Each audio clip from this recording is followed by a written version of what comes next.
Show me your glory. 자, 오늘은 근심에서 평안으로라고 하는 제목으로 여러분과 함께 하나님의 말씀 나누기 원합니다. 요한복음 14장 1절에서 31절까지 14장 전체를 이제 다루고자 합니다. 요한복음 14장에서부터 16장까지는 예수님의 고별 설교가 등장을 하고 있어요.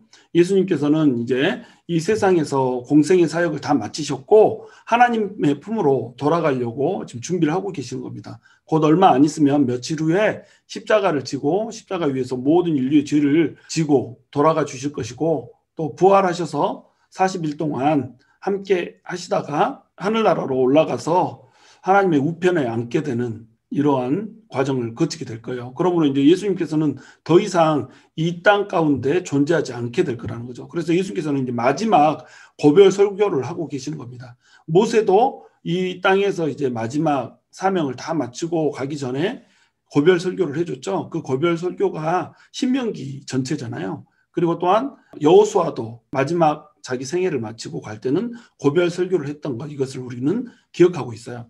그러므로 예수님께서도 역시 가장 마지막으로 예수님께서 돌보고 또 예수님께서 제자로 삼았던 그런 사람들에 대해서 사랑으로 어떻게 이제 마지막 때를 준비해야 되는지 이런 것들에 대해서 고별 설교를 해주고 계시는 겁니다. 그 고별 설교 중에 오늘 이제 14장은 고별 설교를 하기 직전에 벌어지고 있는 이 상황 때문에 두려워하고 근심하고 있는 이 사람들에게 근심하지 말라라고 하는 메시지를 전해주는 고별 설교의 제1장이라고 이제 얘기할 수가 있죠. 파트 1을 지금 얘기를 하고 있는 겁니다.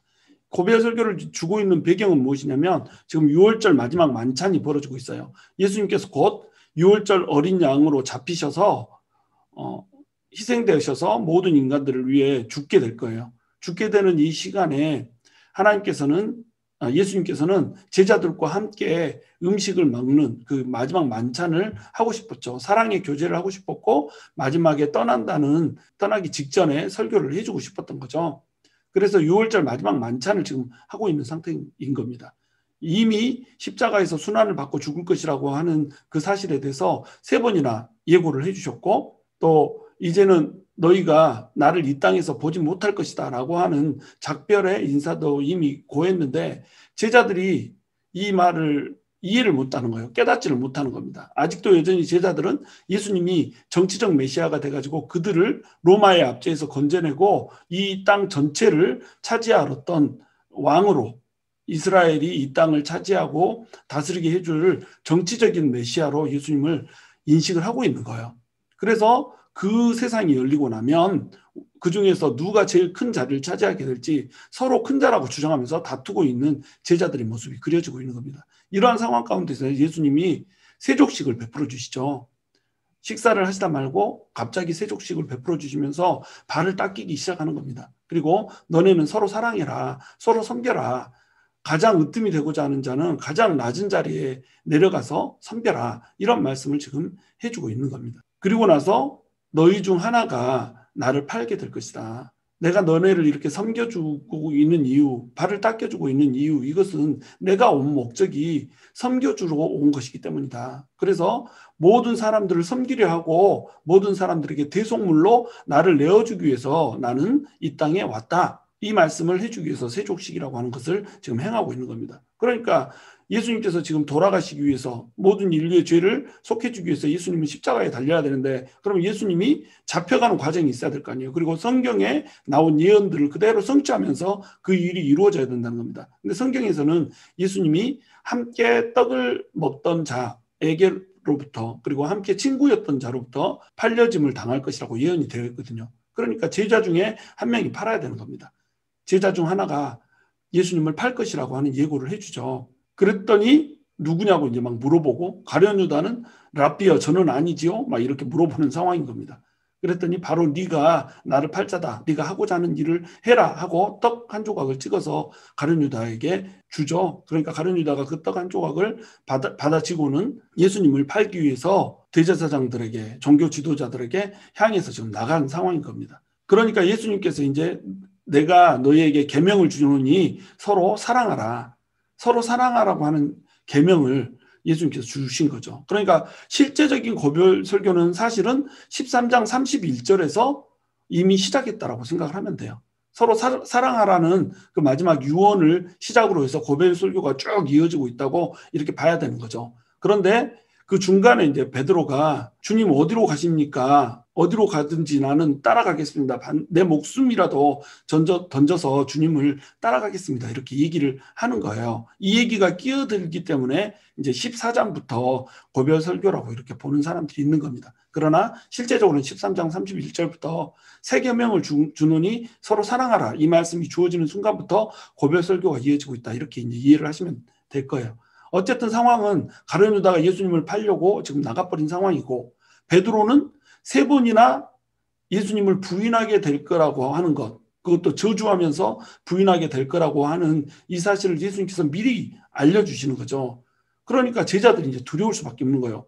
예수님이 십자가에 못 박혀 돌아가신다고 그러지, 떠나신다고 그러지, 이것이 마지막이라고 그러지, 그러면서 나는 내가 없더라도 너네는 서로 사랑해라 이런 말씀을 하시지, 거기에 가룟 유다는 어디로 갔는지 흔적도 없이 사라지고 없지, 베드로한테는 3번이나 부인한다고 그러지, 베드로가 가장 이렇게 예수님한테 적극적으로 사랑을 표현한 사람인데 베드로가 예수님을 부인한다라고 하면 그 제자들은 어떤 상태가 되겠어요? 그러니까 이제 그들은 근심과 두려움으로 혼란스러울 수밖에 없는 이런 밤을 보내고 있는 겁니다.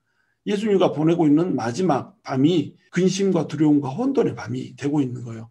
그러한 상황 가운데 예수님께서는 제자들이 지금 마음속에 품고 있는 근심과 두려움을 알고 계세요. 그리고 그 근원도 알고 계시죠. 그래서 14장에서 이제 너희는 마음에 근심하지 말라라고 하는 말씀으로 시작을 하고 계시는 겁니다.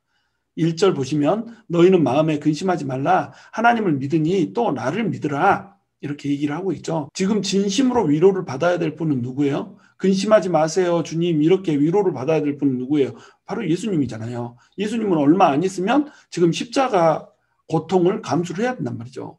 십자가를 져야 된다라고 하는 이 사실을 예수님께서 이 생애를 사는 동안 내내 알고 계셨어요. 그것을 위해서 오셨다라고 하는 사실을 예수님께서는 알고 계셨다는 거죠. 그러니까 예수님은 사실은 전 인류의 죄를 짊어지고 전 인류가 지었던 그 시커먼 죄의 무게를 단 한 사람의 몸에 짊어져야 된다라고 하는 그 근심을 항상 안고 살아갈 수밖에 없었던 존재라고 하는 것이죠. 그래서 예수님께서는 마음이 괴롭다라고 본인의 상태에 대해서 표현을 하신 거예요. 요한복음 12장 27절에 보시면 지금 내 마음이 괴로우니 무슨 말을 하리요? 아버지야 나를 구원하여 이때를 면하게 하여 주옵소서. 모든 인류의 죄를 짊어지고 한다는 거, 이것이 너무나도 큰 부담이고 무게였기 때문에 예수님께서는 그 마음이 괴로울 수밖에 없었던 겁니다. 그래서 내 마음이 괴로우니까 나를 구원하여 이때를 면하게 해달라는 기도를 했던 거예요. 그러나 아버지야 내가 이때를 위해서 온 것임을 압니다 라고 이제 표현을 하고 있죠. 예수님께서는 본인이 십자가를 지셔야 된다라고 하는 사실을 알고 계셨어요. 그러나 그 마음이 괴로웠다라고 하는 것, 이것은 예수님께서도 피할 수가 없었죠. 왜냐하면 예수님은 육신을 입고 온 완벽한 인간이었거든요. 완벽한 인간, 한 인간이 전 인류의 죄를 전부 다 짊어져야 되는 겁니다. 그러니까 그 범민이 얼마나 크겠어요. 그래서 마음이 괴로웠다고 표현했던 겁니다. 그런데 13장 21절에서는 심령이 괴로웠다고 또 표현을 해요. 영혼도 괴로웠습니다. 마음만 괴로웠던 것이 아니고 스피릿까지, 영혼까지 괴로웠다고 이렇게 표현하는 거예요. 심령이 괴로워 증언하며 하여 이르시되 내가 진실로 너에게 이르노니 너희 중 하나가 나를 팔리라. 가장 가까이서 한 상에서 떡을 먹었고 함께 일을 하고 동고동락했던 그 사람에게 배신당해서 팔려가야 되는 그 괴로움 때문에 그 영혼까지 괴로웠던 거예요. 예수님께서는 지금 십자가를 바로 앞에 두고 있고 예수님은 그 십자가의 모습이 어떤 것인지 알아요. 예수님은 이 하나님이시잖아요. 하나님이시기 때문에 모든 일을 이미 알고 계신단 말이죠. 그래서 예수님께서는 십자가상에서 당신이 누리게 되실 고통과 수치와 불명예와 또 모든 인류가 짊어져야 될 그 저주, 그것으로 인해서 지금 고통을 받고 있고 괴로워하고 있으며 번민하고 있다는 겁니다. 그러니까 진심으로 위로를 받아야 될 분, 근심하지 말라는 그 위로를 받아야 될 분은 누구예요? 바로 예수님이라는 거죠. 그런데 오히려 그 예수님이 제자들을 위로하고 있는 겁니다.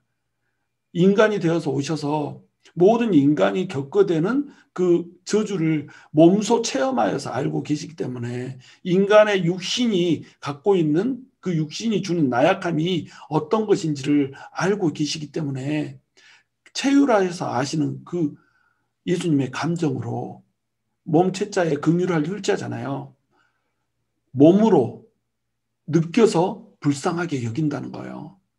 예수님께서 그것을 너무 잘 아시기 때문에 예수님 스스로 근심할 수밖에 없는 상황 가운데서 늘상 살아오셨기 때문에 제자들의 근심하는 마음을 이해하시고 오히려 지금 제자들을 위로하고 계신 거예요. 이게 우리 주님의 우리를 향한 사랑이라는 겁니다. 주님께서는 우리의 근심하는 마음을 다 아세요. 주님께서는 우리의 고통하는 마음, 번민한 마음을 다 아신단 말이죠.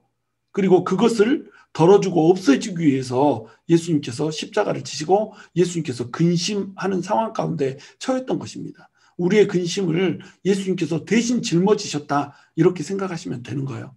이때 근심하지 말라 할 때에 근심은 타라소라고 하는 단어를 쓰고 있어요. 헬라어로 타라소라고 하는 단어는 영어로 굳이 번역한다면 트러블이란 단어예요. 좀 장래일이 불투명해가지고 걱정하는 막 이런 정도의 근심이 아니고 트러블이에요. 아주 극심한 고통 이런 것들을 지금 겪고 있는 겁니다. 지금 예수님께서 마음의 괴로움을 가졌고 영혼의 괴로움을 가졌다고 하는데 이때 이 괴로움이라고 하는 단어, 괴로웠다 하는 단어가 또 똑같이 타라소거든요. 그래서 예수님께서 지금 타라소, 괴로움을 가지고 있는 것이 제자들의 괴로움과 같은 단어를 쓰고 있는 거예요. 예수님은 이 제자들의 마음을 너무나도 잘 아는 거죠. 같은 괴로움을 가지고 있으니까. 그런데 예수님이 갖고 있는 고통과 제자들의 고통이 같은 단어로 표현되고 있다고 할지라도 그 원인은 달라요. 예수님께서는 지금 십자가를 짊어질 것에 대한 십자가상에서 겪게 될 그 고통과 수치와 불명예와 저주로 인해서 지금 고통받고 있다고 한다면 지금 제자들은 불안감, 불확실성, 떠나신다는 주님 이런 것 때문에 지금 괴로워하고 있는 겁니다. 주님이 떠나신다네. 그럼 우리는 어떻게 되는 거예요? 불안한 거예요. 지금 상황이. 가룟 유다는 사라지고 없는 상태고 베드로는 배신한다고 이러고 베드로가 만약에 배신한다면 과연 우리는 그 예수님을 배신하지 않고 지킬 수 있을까? 그냥 옆에서 봐도 베드로가 제일 찐으로 예수님을 사랑하는 것 같고 제일 강한 것 같은데 베드로가 3번 부인할 정도면 우리는 뭐지? 이런 식의 근심이 들지 않겠어요? 그리고 또 주님이 곧 떠나버리면 주님만 믿고 따라왔던 우리는 어떻게 되냔 말이죠. 주님께서 하나님의 나라를 세우실 때 그 나라의 오른편 왼편에 앉겠다고 서로 다퉜던 우리는 어떻게 되냔 말이죠. 그러니까 이 미래에 대한 불투명성과 불안함 이것 때문에 지금 고통스럽게 고민을 하고 있는 겁니다. 그런데 예수님께서는 이 고민을 이기는 방법을 제시를 하고 계시는 거예요. 하나님을 믿으니 또 나를 믿으라. 이렇게 얘기를 하는 거죠. 너네가 하나님 믿냐? 하나님이 살아서 역사하신다고 하는 것을 믿냐?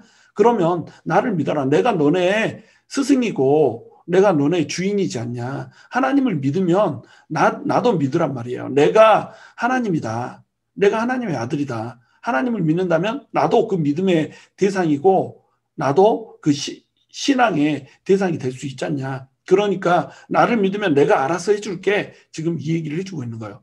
그러면 무작정 나를 믿으라 이렇게 얘기를 해주면 안 되겠잖아요. 왜 믿어야 되는지, 왜 나를 믿으면 내가 무엇을 해줄 수 있는지 이것을 예수님께서 말씀을 해주셔야 될 거 아니에요. 그 말씀을 이제 다음 구절에서 해주고 계시는 겁니다. 2절에 보시면 내 아버지 집에 거할 것이 많도다. 그렇지 않으면 너희에게 일렀으리라. 내가 너희를 위하여 거처를 예비하러 가노니 가서 너희를 위하여 거처를 예비하면 내가 다시 와서 너희를 내게로 영접하여 나 있는 곳에 너희도 있게 하리라. 이렇게 말씀하고 있어요. 근심하지 않아도 되는 이유를 지금 말하고 계시는 겁니다.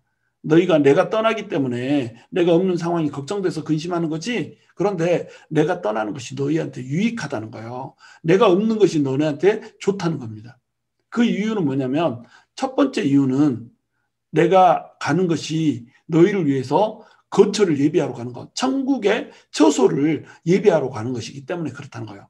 두 번째는 내가 지금 지상에서 너희와 한정된 그 사역을 해왔지만 이제는 너희에게 성령님을 보내주셔서 천상에서 너희와 함께 같이 사역할 것이다 라고 하는 것 때문에 지금 예수님께서는 너희가 근심하지 않아도 된다라고 지금 얘기를 하고 있는 거예요. 성령님에 대한 얘기는 이제 이후에 등장할 거니까 그때 설명하고, 지금 첫 번째 이유로 제시되고 있는 것은 뭐냐면 내가 너희를 위해서 처소를 예비하러 간다는 거예요. 거처를 예비하러 간다는 겁니다. 그럼 이 거처는 뭐예요? 바로 하늘의 거처를 얘기하는 거예요. 천국을 예비하러 간다는 거겠죠. 그러면 여러분, 천국의 거처를 예비하러 간다, 이 말이 오해를 불러일으킬 수 있겠잖아요. 거처를 예비하러 간다 이렇게 말씀을 하시면 아직 거처가 준비가 되지 않기 때문에 그 거처를 이렇게 집을 꾸미듯이 건축을 하려고 간다 이렇게 우리가 생각할 수 있잖아요. 그래서 이 말씀을 해석을 하면서 어떤 분들은 천국은 아직 준비가 되어 있지 않다, 천국을 지금 예수님께서 만들고 계시고 그 천국이 다 마련이 되고 나면 예수님께서 우리를 다 불러서 이제 다시 오셔가지고 우리를 불러서 우리로 하여금 천국에서 살 수 있게 해줄 것이다, 이런 식으로 이제 해석을 하는 사람이 있거든요. 근데 그렇지 않아요. 이 말은 그런 뜻이 아니고 문을 열어주시겠다는 겁니다. 이 2절 제일 처음에 보면 내 아버지 집에 거할 것이 많도다 이렇게 돼 있잖아요. 이미 아버지 집에 거할 것이 많도다 이렇게 돼 있어요. 그러니까 천국은 이미 완성돼 있고 그 천국에 우리는 그저 들어가면 되는 겁니다. 그런데 천국에 들어갈 사람들이 제한되어 있는 거예요. 아무나 천국에 들어갈 수가 없는 겁니다. 이 거처를 하나님께서 예비를 해 주셨다는 거예요. 거할 곳이 많지만 좁았던 천국문을 모두에게 활짝 열어주러 내가 간다, 이런 뜻인 거예요. 그래서 예수님을 믿고 예수님을 주님이라고 표현하는 모든 사람들, 그런 사람들에게 내가 은혜로 값없이 천국으로 들어올 수 있도록 문을 열어주러 간다, 이런 말씀을 하고 있는 겁니다. 그래서 거처를 예비하러 간다 이렇게 얘기를 한 거예요. 이 거처를 예비하러 예수님께서 가셔야지 율법의 행위로 구원을 받으려고 안간힘을 쓰고 꾸역꾸역 애쓰면서 그럼에도 불구하고 율법을 다 지키지 못하기 때문에 율법을 다 지키지 못한 것으로 인해서 나는 구원받을 수 있을까, 과연 나는 영원한 생명을 누릴 수 있을까 늘 근심하고 걱정해야 되는 이런 상태로부터 벗어날 수 있게 해줄 수 있다는 거예요. 예수님을 찾아온 바리새인들과 관원들을 한번 봐보세요. 그들이 했던 질문이 뭐냐면 우리가 어떻게 해야지 영생을 얻겠습니까? 이 질문이었단 말이죠. 이 세상에서 그냥 사는 생명 말고 영원한 생명에 그들은 관심이 있었던 거예요. 그들은 율법을 잘 지키고 살았거든요. 율법의 행위들을 안간힘을 쓰면서 이루어내려고 노력을 했거든요. 근데 그들 마음속에 계속해서 질문이 있는 겁니다. 어떻게 해야 영생에 이르겠나이까? 영원한 생명에 대한 불안함이 있는 거죠. 왜? 그들의 행위가 온전하지 않다는 걸 그들도 아는 겁니다. 그런데 예수님께서 십자가를 지고 죽으셔버리면 거처가 예비된다는 거예요. 그냥 은혜로 천국에 들어갈 수 있는 길이 생겨버린다는 겁니다. 그래서 이 거처를 예비하러 간다, 이 말은 내가 십자가를 지고 모든 인간들의 죄를 지고 죽어주겠다, 이런 뜻이에요. 그리고 죽기만 하면 안 되잖아요. 죽어버리고 끝나면 죽음을 이기지 못한 사람이 되는 겁니다. 죽었는데 죽은 자가 어떻게 천국으로 들어갈 수가 있어요? 죽고 부활해야 되는 거예요. 죽고 살아나야지 천국에 갈 수 있는 겁니다. 그래서 부활해 준 거예요. 부활해 주시고 나서 승천을 해야 되죠. 예수님이 부활하고 하늘로 올라가셔서 하나님의 우편에 앉아 계셔야 따라서 죽는 사람들도 부활하고 또한 승천하여서 하나님의 우편으로 올라갈 수가 있다라고 하는 겁니다. 그러니까 예수님께서 지금 죽고 부활하시고 승천하시는 이 일을 통하여서 이것을 믿는 모든 사람들에게, 예수님을 믿는 모든 사람, 복음을 받아들이는 모든 사람에게 거처를 예비해 줄 수가 있다라고 하는 거예요. 또 예수님께서는 다시 오시겠다라고 그래요. 거처를 예비하러 내가 가는데 내가 떠나기 때문에 너네가 근심하지. 그런데 내가 다시 올 거야. 내가 다시 오는데 뭐 걱정이냐.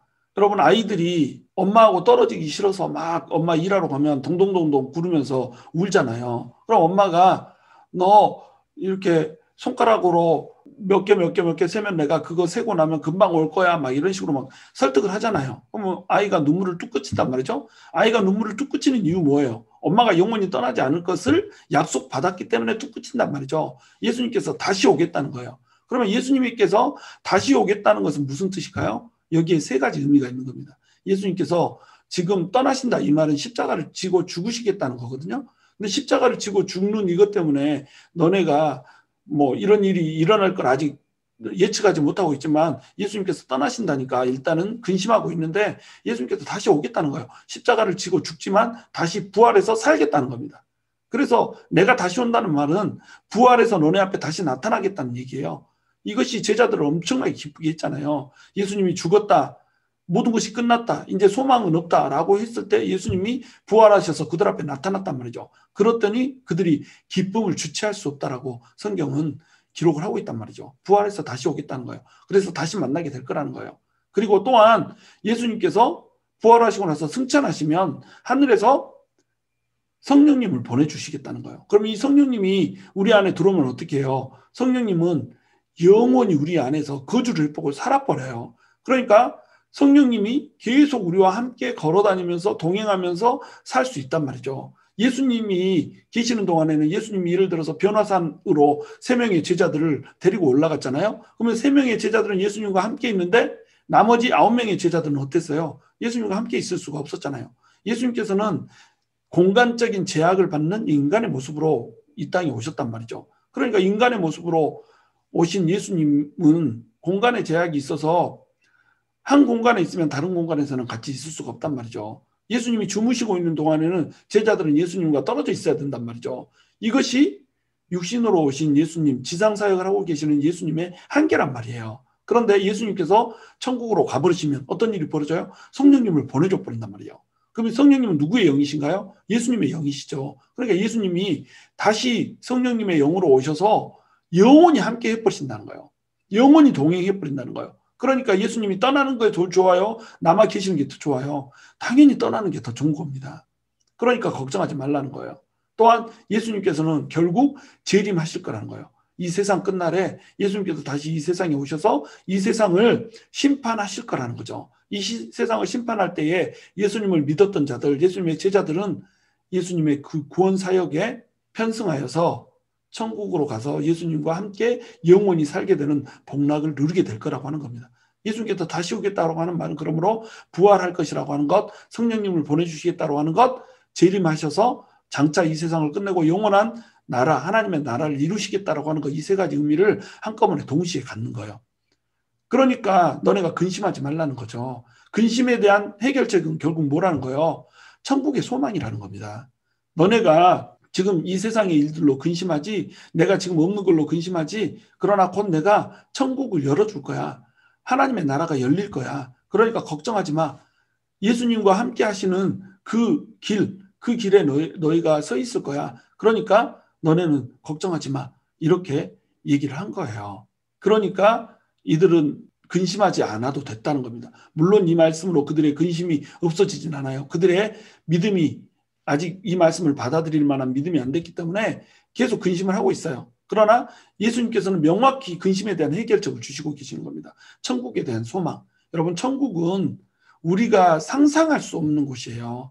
죽음도 없는 것이고 또 죽음의 그림자들도 없는 것이고 한 번 만나서 헤어지는 슬픔도 없는 것이고 우리 질병도 없는 것이고 걱정할 거리, 근심할 거리도 없는 것이고 죄도 없는 것이고 또한 고통도 없고 눈물도 없고 시기와 미움과 분쟁도 없는 곳, 이곳이 천국이잖아요. 이곳에 갈 수 있는 길을 열어주기 위해서 가겠다는데 근심이 아니라 기쁨으로 예수님을 떠나보낼 수 있어야 되죠. 예수님께서 지금 그 말씀을 하고 계시는 겁니다. 4절 보시면 내가 어디로 가는지 그 길을 너희가 아느니라. 도마가 이르되 주여 주께서 어디로 가시는지 우리가 알지 못하거늘 그 길을 어찌 알겠사옵나이까. 예수께서 이르시되 내가 곧 길이요 진리요 생명이니 나로 말미암지 않고는 아버지께로 올 자가 없느니라. 너희가 나를 알았더라면 내 아버지도 알았으리로다. 이제부터 너희가 그를 알았고 또 보았느니라. 여러분 4절에 보시면 내가 어디로 가는지 그 길을 너희가 안다라고 얘기를 해요. 그런데 5절에 보시면 도마는 주께서 어디로 가시는지 우리가 알지 못하는데 그 길을 우리가 어떻게 알겠습니까? 라고 얘기를 하고 있어요. 예수님께서 나를 알면은 내가 어디로 가는지 그 길을 너희가 안다라고 지금 얘기를 하고 있어요. 이 얘기는 예수님께서 나를 알면 곧 천국으로 가는 길을 안다라고 하는 얘기를 해주고 있는 거예요. 왜냐하면 내가 천국으로 가는 길이기 때문에 내가 어디로 가는지 그 길을 너희가 아느니라. 이 말은 내가 가고 있는 길이 그 천국으로 가는 길인데 그 길을 너희는 이미 알고 있다. 이 말이에요. 왜? 예수님이 천국으로 이끄는 길이거든요. 그러니까 예수님께서 지금 영적인 얘기를 하고 있는 겁니다. 나 알지? 너네가 나를 주인으로 섬기고 있지? 그러면 너네는 이미 천국으로 가는 길을 알고 있는 거야. 이 얘기를 하고 있는 거죠. 근데 도마는 이것을 육적으로 지금 해석을 하고 있는 거예요. 주님이 어디로 가시는지 우리가 알지도 못한데 주님이 가는 길을 어떻게 알아요? 이렇게 얘기를 하고 있는 겁니다. 이해를 못하고 있는 거죠. 천국이라고 하는 개념을 지금 생각하지 못하고 있는 겁니다. 방금 처소에 대해서 얘기를 했는데도 깨닫지를 못하는 거죠. 영의 눈이 열리지 않으면 자꾸 하나님의 말씀, 예수님의 말씀을 영적인 말씀인데도 불구하고 육적으로, 문자적으로 이렇게 받아들이려고 하거든요. 그래서 도마가 지금 이런 질문을 하죠. 그러니까 예수님께서 명확하게 얘기를 해주시는 겁니다. 내가 곧 길이요, 진리요, 생명이니 이렇게 말씀하시는 거예요. 나로 말미암지 않고는 아버지께로 올 자가 없느니라. 그러니까 길이고 진리고 생명인 나를 너네가 알기 때문에 너네는 이미 길을 가졌고 진리를 가졌고 생명을 가졌다는 거예요. 그러니까 너네가 근심할 이유가 없다는 겁니다. 예수님께서는 천국으로 인도하는 유일한 길이에요.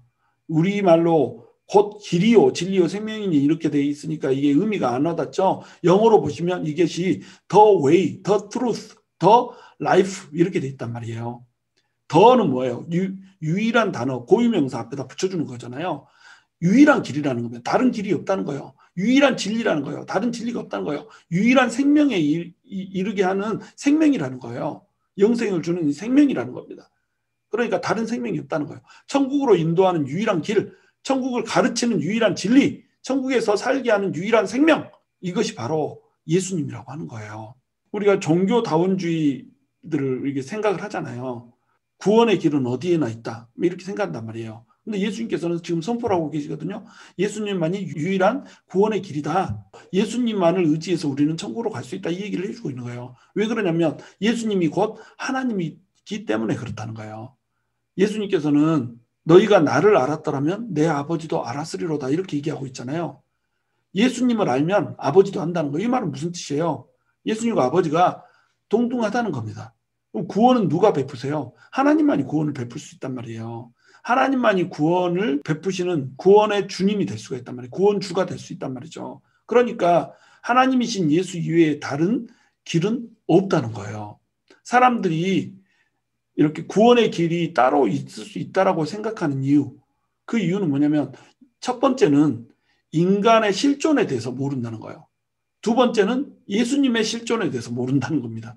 두 가지를 모르기 때문에 인간에게 구원을 받을 수 있는 가능성이 있다라고 생각하는 거예요. 자, 인간이 죄인이기 때문에 죄 없으신 하나님께서는 아무리 착한 사람이라고 할지라도 하나님의 눈에 죄인일 수밖에 없다라고 하는 거, 이것이 하나님의 설명이거든요.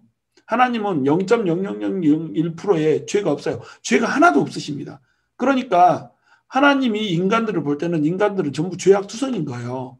우리가 어떤 사람은 저 사람 나쁜 사람 이렇게 판단할 때 그 사람은 왜 나쁜 사람이라고 판단하죠? 나보다 더 나쁜 거예요. 내가 생각하기에 내가 생각하는 그 잣대를 넘어선 악을 가지고 있는 겁니다. 그러니까 악하다고 얘기하는 거예요. 그런데 하나님께서는 그 판단 기준을 어디다 두세요? 하나님께서도 똑같이 그러거든요. 나보다 악하면 악한 거예요. 나보다 착하면 착한 거죠. 하나님께서는 천국으로 받아들일 때 착한 사람을 천국으로 받아들이고 싶어 하세요. 착한 사람이 천국 가야 된다고 우리 얘기하잖아요. 맞아요. 착한 사람이 천국 가야 돼요. 근데 착하다, 악하다 이것을 판별하는 그 주체가 하나님이라는 겁니다. 하나님은 나만큼 착해야지 천국 갈 수 있어. 이거거든요. 하나님만큼 착한 사람이 하나도 없다는 겁니다. 그러니까 모두가 구원을 받을 수 없는 존재라는 거예요. 그러므로 구원은 누구만 줄 수 있어요? 하나님만이 유일하게 줄 수 있다라고 하는 겁니다. 이것이 인간의 실존이거든요. 그럼 인간의 실존이 이거기 때문에 인간은 구원을 얻을 수가 없잖아요. 그런데 두 번째 사람들이 오해하는 것은 예수님을 인간 중에 하나라고 보는 겁니다. 예수님의 실존을 알지 못해요. 예수님은 하나님이라고 하는 사실을 알지 못하는 겁니다. 인간 중에 하나라고 예수님을 평가를 해버리니까 예수님이 조금 더 착한 것 같긴 하지만 도찐 개찐이다 이거죠. 그러니까 예수님이 구원주가 될 수가 없다라고 생각하는 겁니다. 그냥 4대 성인 중에 한 명이고 위대한 스승이고 무슨 혁명가고 이런 식으로 생각한다는 거예요. 그러나 예수님은 실존 자체가 하나님이라는 거예요. 그러니까 구원을 베풀 수 있는 힘을 가진 유일한 존재란 말이에요. 그 하나님이 인간이 돼서 오셨기 때문에 모든 인간의 죄를 대신 지고 인간의 죄를 사할 수 있는 구원의 주가 되실 수가 있다는 겁니다. 그럼 우리 종교다원주의에서는 코이그지스트 뭐 이렇게 얘기하잖아요. 그래서 전부 다 같이 존재하는 거다. 서로 뭐 존중해줘야 된다 이렇게 얘기하잖아요. 맞아요. 코이그지스트예요. 다만 땅에 있을 때만.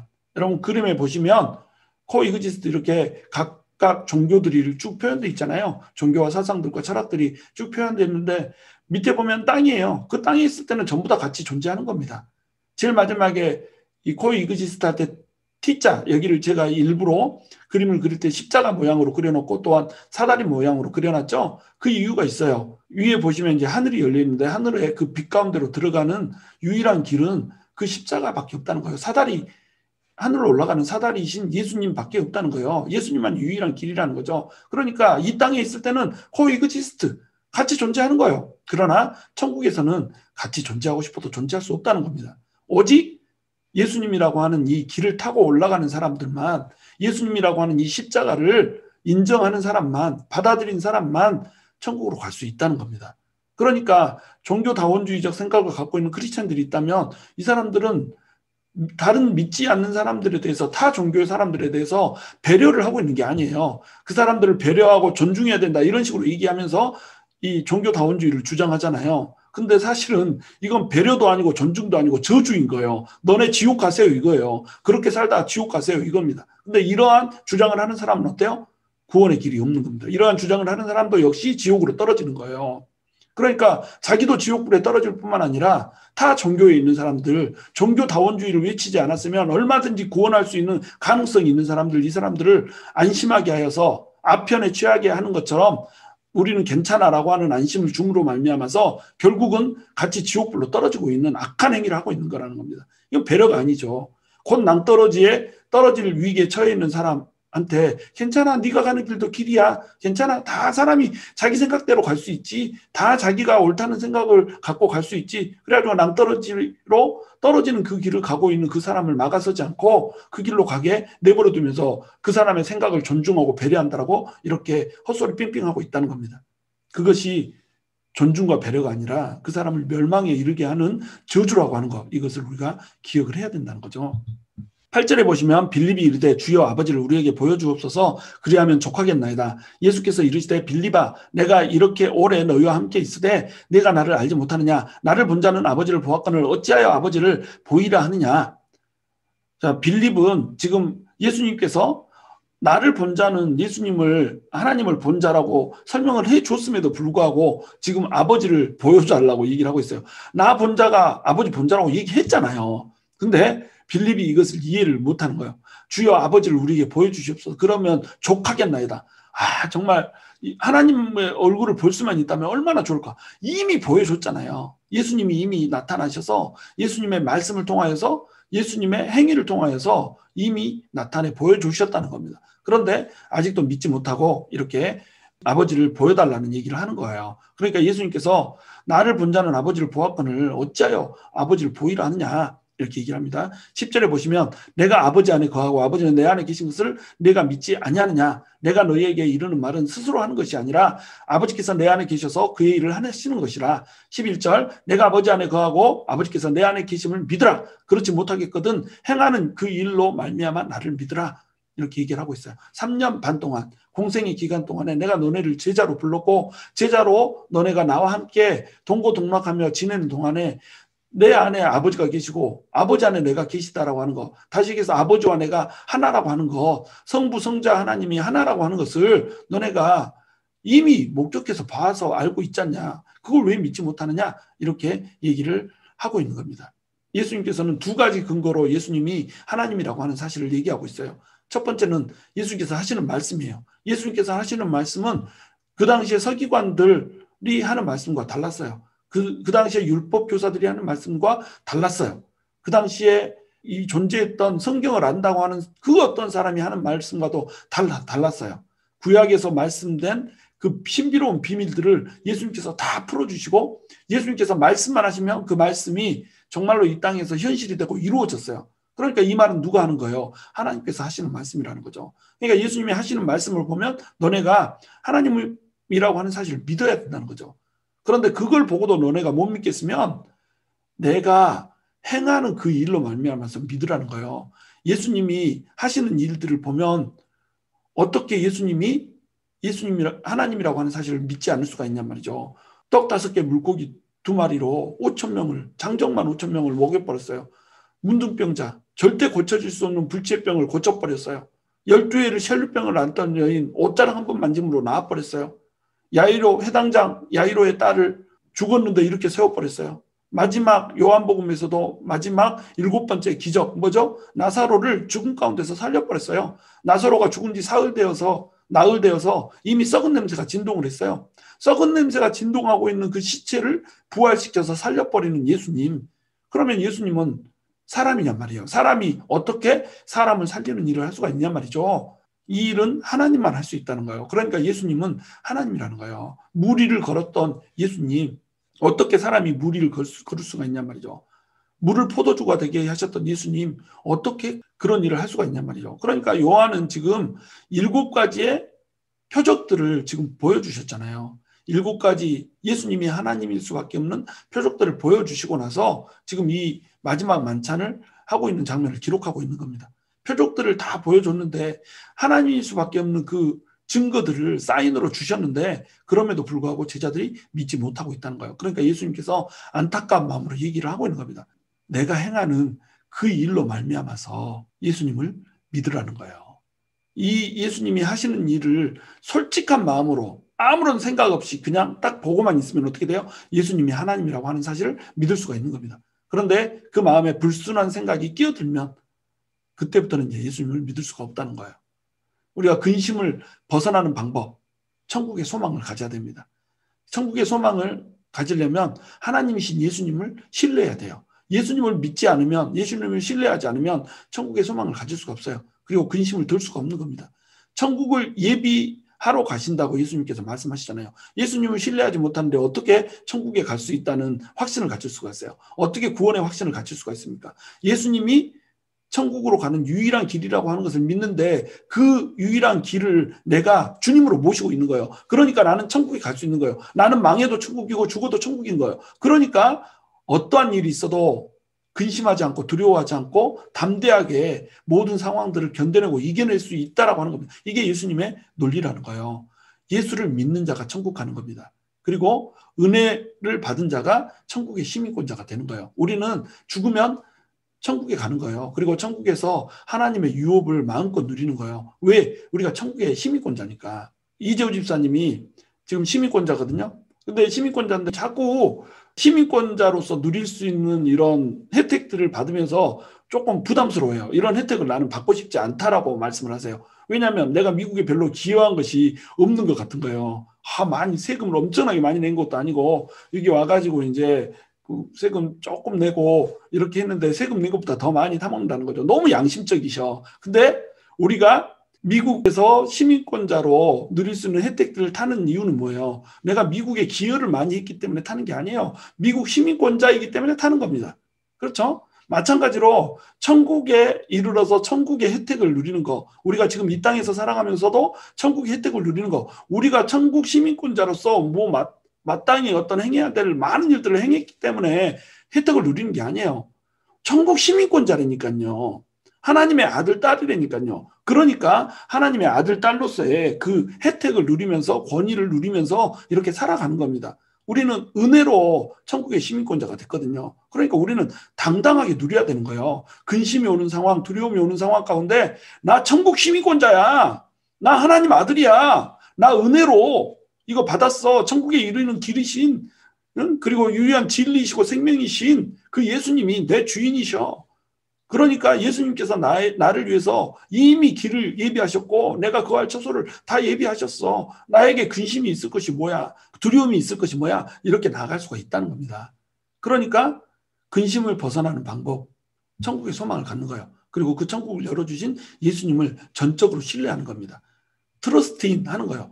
12절 보시면 내가 진실로 진실로 너희에게 이르노니 나를 믿는 자는 내가 하는 말을 그도 할 것이요 또한 그보다 큰 일도 하리니 이는 내가 아버지께 감이라.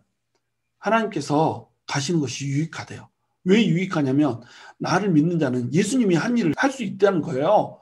그리고 예수님보다도 더 큰 일을 할 수가 있다는 거예요. 우리가 희망을 가져도 되는 근사한 이유, 이 이유를 지금 하나님께서 예수님께서 제시를 하고 있다는 겁니다. 예수님께서 아버지께로 간다는 거예요.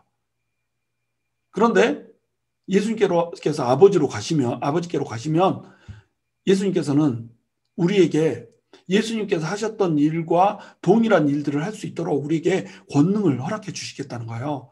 그래서 예수님께서 아버지께로 가면 우리도 예수님이 하셨던 일들을 할 수 있다니까요. 그리고 예수님보다 더 큰 일도 할 수 있다니까요. 그러면 예수님보다 더 큰 일을 할 수 있다. 이게 도대체 무슨 말일까요? 이 말은 예수님이 십자가를 지고 부활하고 승천했던 것처럼 우리도 그렇게 될 것이다. 이런 말이 아니에요. 이건 예수님만의 특정한 사역이에요. 이 말은 복음을 전하고 영생을 주는 일에 우리가 같은 일을 할 수 있을 거라 이 얘기를 하고 있는 거예요. 그런데 예수님께서는 이 지상에 계시는 동안 유대인들을 위해서 왔다라고 본인 스스로 말씀하시잖아요. 유대 땅을 중심으로 예수님께서는 활동을 하셨어요. 그리고 유대인들을 중심으로 한 대상으로 예수님께서는 사역을 하셨어요. 물론 이방 땅에도 갔죠. 두로와 시돈 땅에도 갔고 데가볼리 땅에도 갔고 뭐 이렇게 하셨죠. 그러나 주 사역지는 어디예요? 갈릴리였단 말이죠. 그러니까 유대인들을 중심으로 주로 사역을 하셨기 때문에 예수님의 사역은 한정적이고 제한적이었단 말이에요. 그런데 예수님께서 오병이어 사건을 베풀고 나서 생명의 떡 설교를 하고 난 다음에 엄청나게 많은 무리들이 예수님을 따랐었는데 생명의 떡 설교 이후에 갑자기 사람들이 확 빠져나가 버리잖아요. 예수님을 더 이상 따르지 않아요. 몇 명 남지 않게 됩니다. 그리고 예수님의 제자들마저도 예수님을 버려두고 십자가에 달리는 그 순간에는 그냥 배신 때려버리고 이렇게 되는 거예요. 그럼 예수님의 사역은 어때요? 굉장히 작은 것이었다라고 우리가 얘기할 수 있다는 겁니다. 이스라엘이 우리나라의 강원도 땅덩어리밖에 안 하잖아요. 강원도 땅덩어리밖에 안 되는 그 지역을 중심으로 예수님께서 사역을 하셨다니까요. 그리고 유대인들, 세상 모든 사람들이 아니라 유대인들을 대상으로 사역을 하셨다니까요. 그리고 거기에서마저도 유대인들을 전부 다 회심시킨 것이 아니라 제자들 몇 명 그냥 건지셨다니까요. 예수님이 하신 일이에요. 이게 3년 반의 공생애 동안 하나님이 하시는 그 놀라운 권능들을 베푸셨지만 사람들을 믿게 하고 사람들의 생명 안으로 사람들을 불러일으키는 데 있어서는 예수님이 하신 일은 그렇게 크지 않았다는 겁니다. 그런데 제자들은 어때요? 예수님께서 천상에 올라가시면 이제 예수님께서는 천상 사역을 하실 거라는 말이에요. 그러니까 예수님보다 더 큰 일을 할 수도 있다는 겁니다. 한 번 설교를 했는데 베드로가 3,000명이 회심을 하게 이렇게 만들어버리잖아요. 예수님께서는 그렇게 한 적 없거든요. 또 세상 곳곳에 이방 땅에 지금 대한민국까지 미국까지 그리고 우리까지 예수님을 믿게 하는 이 일 누가 했어요?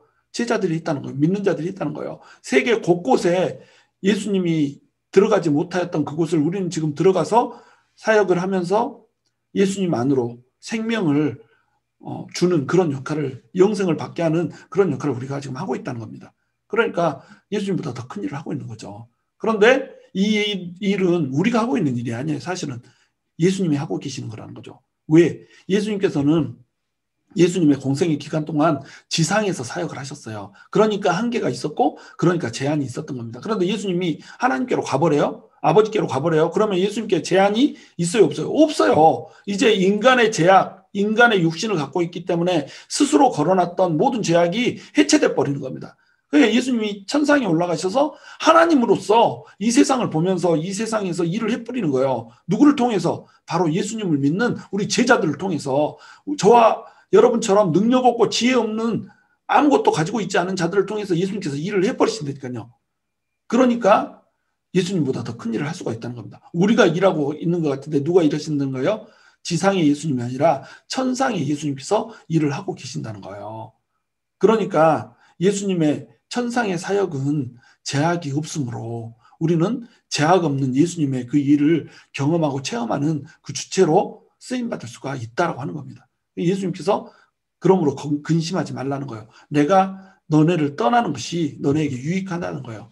13절 보시면 너희가 내 이름으로 무엇을 구하든지 내가 행하리니 이는 아버지로 하여금 아들로 말미암아 영광을 받으시게 하려 함이라. 내 이름으로 무엇이든지 내게 구하면 내가 행하리라. 이렇게 얘기하고 있죠. 근심을 없애는 방법, 이 방법으로 예수님께서 제안하고 있는 방식이 하나 있어요. 이게 바로 기도입니다. 내가 가는 것이 더 유익이라니까 이 말을 해줘도 제자들이 알지 못해요. 이 말씀이 이미 선포됐는데 우리 예수 믿는 사람들이 평안을 누리지 못하고 살아요. 왜 그러냐면 현실의 근심들이 우리를 옥죄고 있거든요. 천국이 만져지지 않거든요. 천국에 소망 가져라. 예수님이 유일한 길인데 너네가 예수님을 가졌으니까 너네에게는 소망이 있다. 이 말이 우리한테 만져지가 않는 거예요. 왜? 근심이 끊임없이 오거든요. 어떤 사람은, 가장 행복한 사람은 너무 바빠서 근심할 시간이 없고 또 너무 저녁이 되면 피곤해가지고 잠이 들어버리는, 근심할 시간이 없이 잠이 들어버리는 사람이다. 이런 식으로 이제 표현하는 사람이 있어요. 그런데 그거는 인간의 생리를 몰라서 하는 말이에요. 아무리 바빠서 일을 해도 일하면서도 근심하는 게 인간이잖아요. 피곤해서 뻗어서 잠을 자면서도 꿈에라도 근심을 하잖아요. 막 꿈속에 나타나고 막 이러잖아요. 또 잠을 자는 시간에 뻗어가지고 있는데도 잠을 못 이루고 뒤척뒤척 하잖아요. 이게 인간의 숙명이란 말이죠. 근심은 인간의 숙명입니다. 그러면 우리가 무엇으로 이 근심을 이길 거냐 말이에요. 무엇으로? 예수님을 붙잡는 그 믿음으로, 그리고 천국을 갈망하는 천국에 대한 소망으로 이것을 이겨내라고 했는데 만져지지 않거든요. 근심만 만져지고 근심거리만 만져지지 천국은 만져지지 않고 예수님도 만져지지 않거든요. 그러니까 뭐 하라는 거예요? 기도하라는 겁니다. 기도하면 예수님이 만져질 거라는 거예요. 기도하면 천국의 소망이 붙들어질 거라는 거예요. 그러니까 기도가 근심을 없애는 방법이라는 거예요. 기도는요, 일회용 진통제가 아니에요. 우리 먹는 타일레놀 같은 게 아니란 말이죠. 아프니까 기도하면 잠시 잊었다가 또 좀 있으면 근심거리가 다시 찾아오고 이런 거 아니란 말이에요. 또 기도는 즉각적인 안정제가 아니에요. 기도하자마자 딱 그냥 뿅 하고 히로뽕처럼 막 근심이 싹 사라지고 뭐 이런 거 아니라는 거죠. 기도를 지속적으로 계속해야 되는 겁니다. 지속적으로 계속하다 보면 만져지지 않던 천국이 만져지고 경험되지 않던 예수님이 경험되고 느껴지지 않던 이 천국의 소망이 느껴지는 거예요. 그러니까 우리의 근심이 사라지게 되는 겁니다. 우리의 마음을 하나님께서 바꿔줘 버리거든요. 기도는 우리의 근심을 평안으로, 믿음을 실제로 바꿔버려요.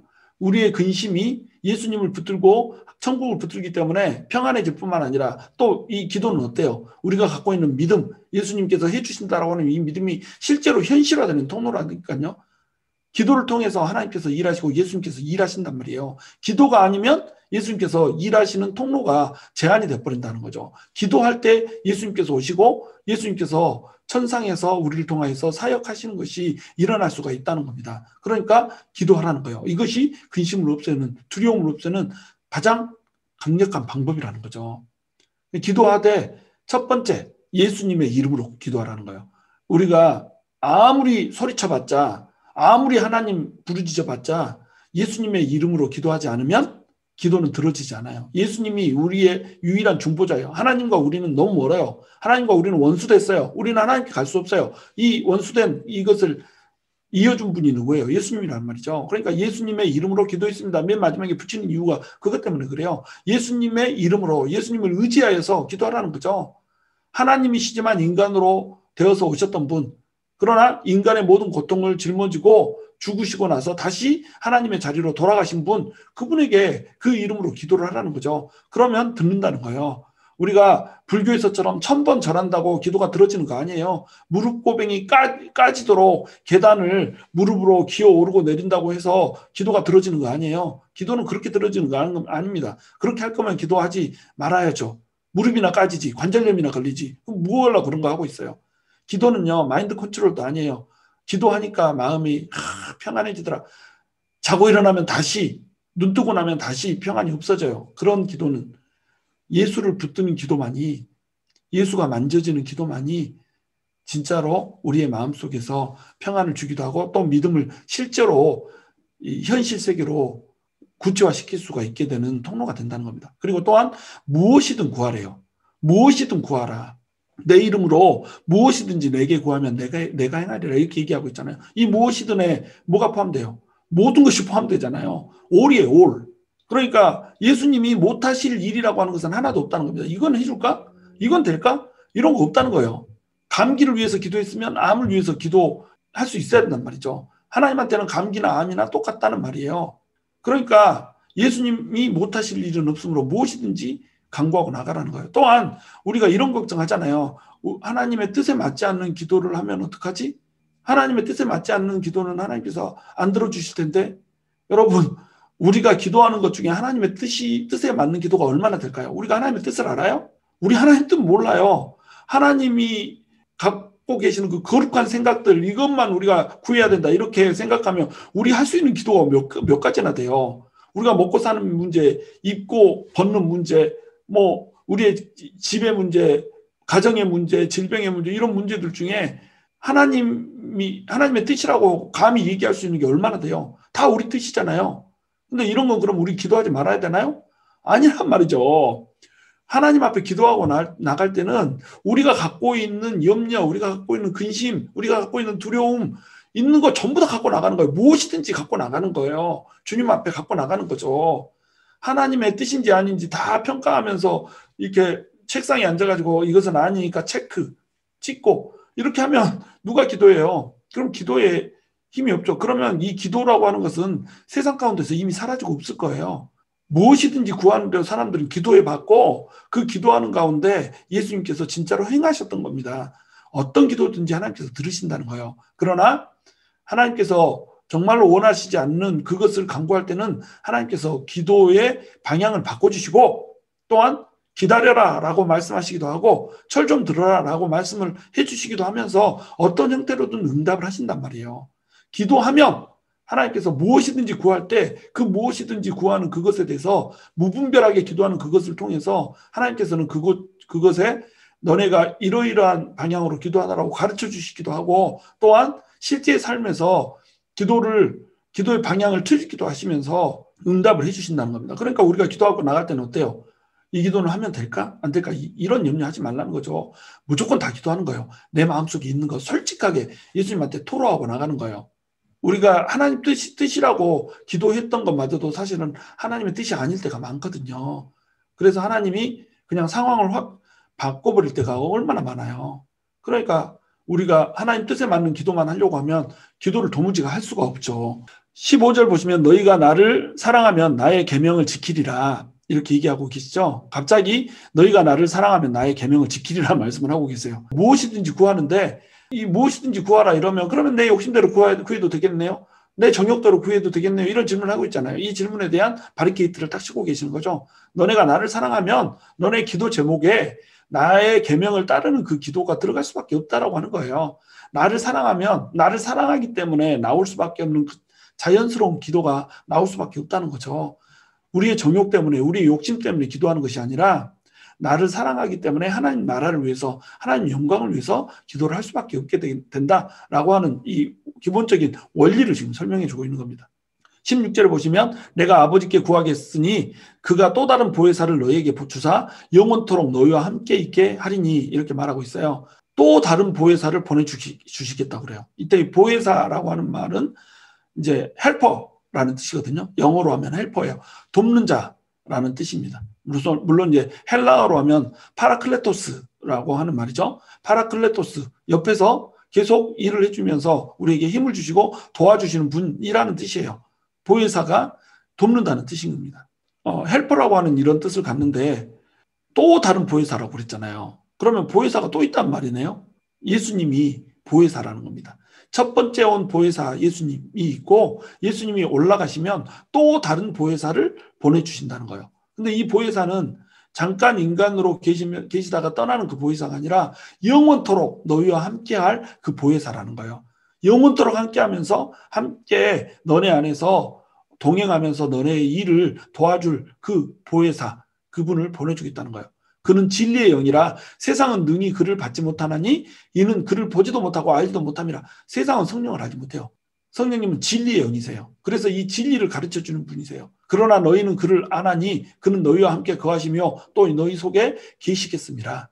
우리가 성령님을 안다는 겁니다. 왜? 예수님을 알기 때문에. 예수님을 아는 사람은 성령님을 안다는 거예요. 예수님을 믿음의 주로 고백하는 사람한테는 성령님을 그 안에 보내주셔서 성령님이 우리 안에 거하고 우리 속에 성령님이 계신다라고 하는 얘기를 하고 계시는 거예요. 예수님은 우리의 보혜사세요. 그래서 예수님께서는 우리를 도와주시기 위해서 십자가를 져주시고 우리의 죄를 전부 다 쓸어 없애시고 천국으로 우리를 가는 길, 이 길까지 우리를 인도해 주시는 그 도움을 주시기 위해서 이 땅에 오셨어요. 그리고 천상에 계시는 지금도 예수님께서는 우리를 위해서 중보를 하고 계신단 말이에요. 요한 1서 2장 1절을 보면 놀라운 말씀을 주님께서 하고 계세요. 만일 누가 죄를 범하여도 아버지 앞에서 우리에게 대언자가 있으니 곧 의로우신 예수 그리스도시라. 우리에게 죄를 범해도 주님께서 우리의 대언자가 되어주신다는 거예요. 우리의 변호사가 되어주시겠다는 거죠. 우리 죄를 지으면 옆에서 마귀가 참수할 거 아니에요. 죄 지었으면 죄인은 반드시 죄의 싹스를 받아야죠. 죄의 싹스는 사망이잖아요. 이렇게 할 거 아니에요. 그러면 예수님이 손에 난 못자국을 딱 내민단 말이에요. 옆구리에 뚫린 창자국을 딱 내민다는 거예요. 옷을 닦아 뒤집으면서 자 봐라 이렇게 한단 말이에요. 손 내민단 말이에요. 머리에 난 그 면류관에 가시면류관에 그 자국들을 내민다는 거예요. 그러면서 뭐라고 그래요? 내가 이미 이들의 죄를 사했다라고 하는 흔적이 여기 있지 않냐라고 얘기한다는 거예요. 우리를 위해서 변호해 주신다는 겁니다. 대언해 주신다는 거예요. 우리를 위해서.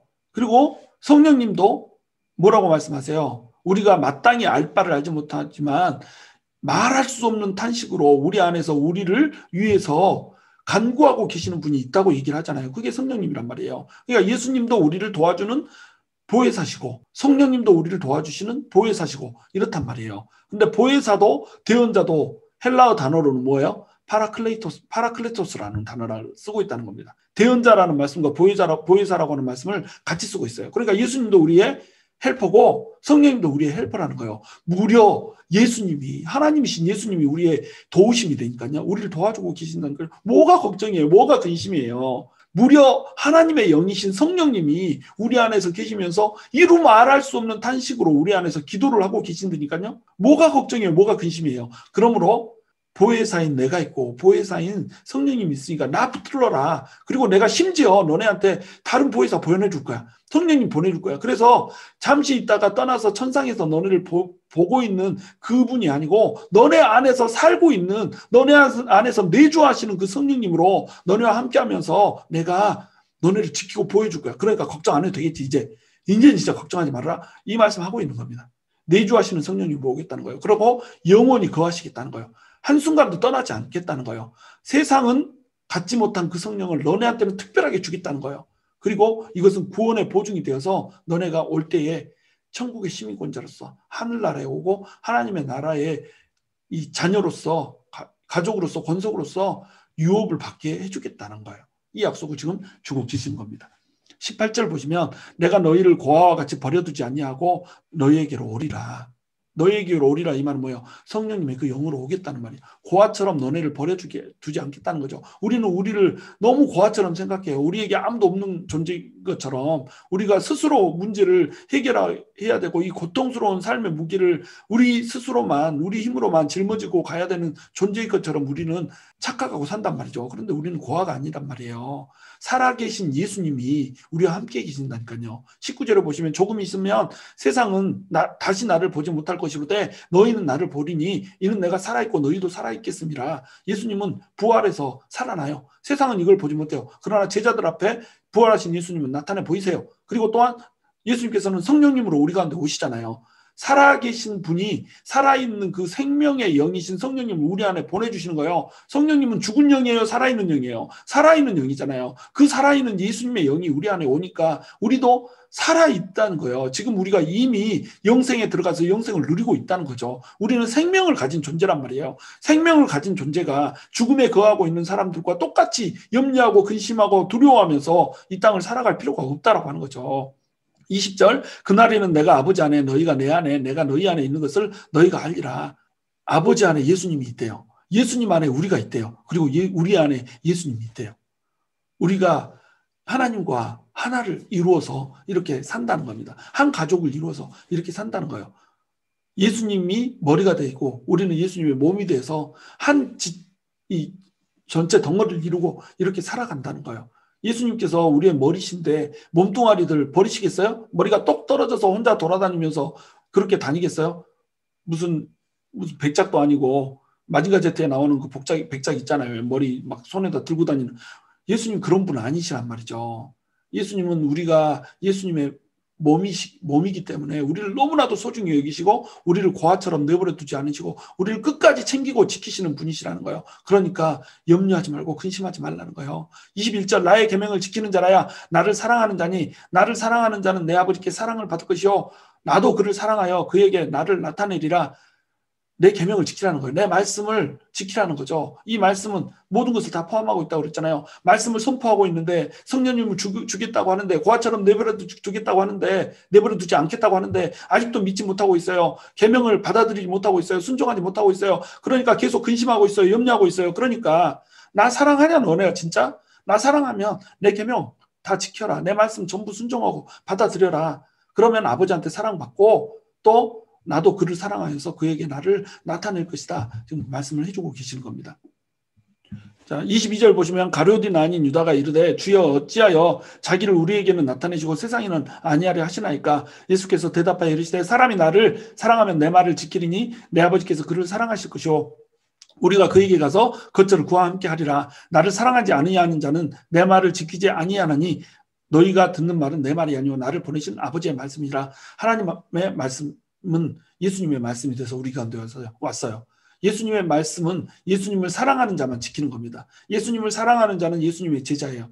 그리고 예수님을 사랑하지 않는 자는 예수님의 말을 지키지 않을 거예요. 예수님의 말씀대로 사는 자들, 이 자들이 예수님의 그 사랑 안에 거하기 때문에 예수님께서 주신 언약의 그 당사자가 될 거예요. 우리는 예수님의 말씀을 지키며 예수님의 말씀을 순종하며 이렇게 살아야 되는 겁니다. 예수님의 말씀은 뭐예요? 사랑하라는 거예요. 누구를 사랑하라는 거죠? 예수님을 사랑하라는 거죠. 예수님을 사랑하면 또 누구를 사랑하게 됐어요? 예수님에게 속한 모든 사람들을 사랑하게 되고 예수님에 속하지 않았다고 하더라도 이 세상을 사랑하여서 예수님의 사랑 안으로 사람들을 불러들이게 될 거예요. 그 일을 하게 되는 이 사람들이 바로 예수님의 언약 안에 있는 하나님의 언약 안에 있는 사람들이란 말이죠. 25절 내가 아직 너희와 함께 있어서 이 말을 너희에게 하였거니와 보혜사 곧 아버지께서 내 이름으로 보내신 성령 그가 너희에게 모든 것을 가르치고 내가 너희에게 말한 모든 것을 생각나게 하리라. 평안을 너희에게 끼치노니 곧 나의 평안을 너희에게 주노라. 내가 너희에게 주는 것은 세상이 주는 것과 같지 아니하니라. 너희는 마음에 근심하지도 말고 두려워하지도 말라. 다시 근심과 두려움이라고 하는 테마로 돌아왔죠. 근심하지 말고 두려워하지 말라는 거예요. 왜? 성령님이 너희에게 올 거라는 거예요. 보혜사 곧 아버지께서 내 이름으로 보내실 그 성령이 보혜사인데 그분이 오면 너희에게 모든 것을 가르칠 거라는 거예요. 너희에게 말한 나의 모든 것이 생각날 거라는 거예요. 지금 제자들은 깨닫지 못하고 있어요. 그런데 성령님이 오니까 성령님이 깨닫게 해주세요. 성령님께서는 우리에게 깨닫게 해주시는 분이시고 가르쳐 주시는 분이시란 말이죠. 진리를 가르치시는 영이 바로 성령님이란 말이에요. 그러니까 우리가 성령으로 충만해지면 진리가 우리 안에 충만해지는 겁니다. 예수님이 우리와 함께 하고 계시고 예수님이 우리 주인이시고 예수님을 통하여서 천국을 우리가 갈 수 있는 존재고 그러므로 이 천국이라고 하는 거 하나님의 나라라고 하는 것이 예수님을 통하여서 이미 우리에게 베풀어져 있고 우리는 그러므로 염려할 수 없고 두려워할 수 없는 그런 존재라고 하는 것을 우리에게 가르쳐 줄 거라는 거예요. 그러니까 성령 하라는 거죠. 그 성령님이 너네 안에 있으면 그런 일을 해줄 거라는 거예요. 그러니까 성령님이 계시면 평안한 존재가 된다는 겁니다. 이제 염려는 평안으로 바뀌게 될 거예요. 예수님이 갖고 있는 그 평안을 우리에게 예수님께서 주실 거라는 거예요. 뭘로? 성령님으로. 성령님은 평안의 영이세요. 성령님이 우리에게 임하면 근심과 염려와 두려움이 갑자기 평안으로 확 바뀌는 거예요. 이거는 세상이 줄 수 없는 평안이에요. 그러니까 이걸 참 평안이라고 부르는 겁니다. 여러분 우리가 성령 안에서 기도해야 돼요. 성령님으로 충만해져야 돼요. 그래야지 세상의 염려와 두려움을 평안으로 바꿀 수가 있는 겁니다. 시간이 없으므로 나머지 31절까지는 여러분 읽어보시고 말씀 정리합니다. 우리는 두려움이 숙명이에요. 염려하고 근심하고 두려워해요. 이것이 세상이 주는 거예요. 세상은 항상 불확실하고 불안정하기 때문에 그리고 세상은 항상 우리에게 무게와 부담으로 다가오기 때문에 우리는 이 근심을 떨칠 수가 없어요. 인간은 아무리 바빠도 바쁜 중에도 근심하고 아무리 피곤해도 피곤한 중에도 근심하면서 뒤척거리면서 잠을 못 이루는 이런 존재가 우리예요. 그럼 우리가 근심을 이길 수 있는 방법은 무엇이에요? 이 방법은 바로 우리가 천국의 소망을 갖는 겁니다. 그리고 예수 그리스도를 붙드는 거예요. 그런데 천국의 소망과 예수 그리스도가 붙들어져요? 안 붙들어져요? 안 붙들어지는 거예요. 그러니까 예수님의 이름으로 기도하는 겁니다. 그리고 무엇이든지 우리 근심거리, 두려움거리, 염려거리 주님 앞에 다 내어놓는 거예요. 그러면 예수님께서 우리에게 평안을 주신다는 거예요. 근데 이 평안을 주시기 위해서 예수님께서 특별히 우리에게 성령님을 보내주셨다는 거예요. 이 성령님이 우리 안에서 내주하시고 우리 안에서 영원히 우리랑 한순간도 떠나지 않고 계세요. 이 성령께서는 우리를 고아처럼 내버려 두지 아니하기를 원하시는 예수님의 영이시고 하나님의 영이세요. 그러므로 이 성령님이 우리 안에 계심을 믿고 우리가 주님께 기도하며 나가며 성령님으로 우리가 컨트롤을 받으면 전적으로 성령님한테 붙들린 바가 되면 우리는 두려움과 염려를 그리고 근심을 우리 안에서 몰아낼 수가 있다는 겁니다. 우리는 성령님을 통하여서 두려움에서 평안으로, 염려에서 기쁨으로 옮겨갈 수가 있다는 거예요. 저와 여러분이 우리 안에 내주하시는 성령님으로 충만하여져서 늘 기도로 예수님 붙들고 천국 소망 붙들고 일어나서 두려워하지 않고 염려하지 않고 근심하지 않고 우리 안에 하나님께서 주시는 평안을 누릴 수 있게 되기를 주님의 이름으로 축원합니다.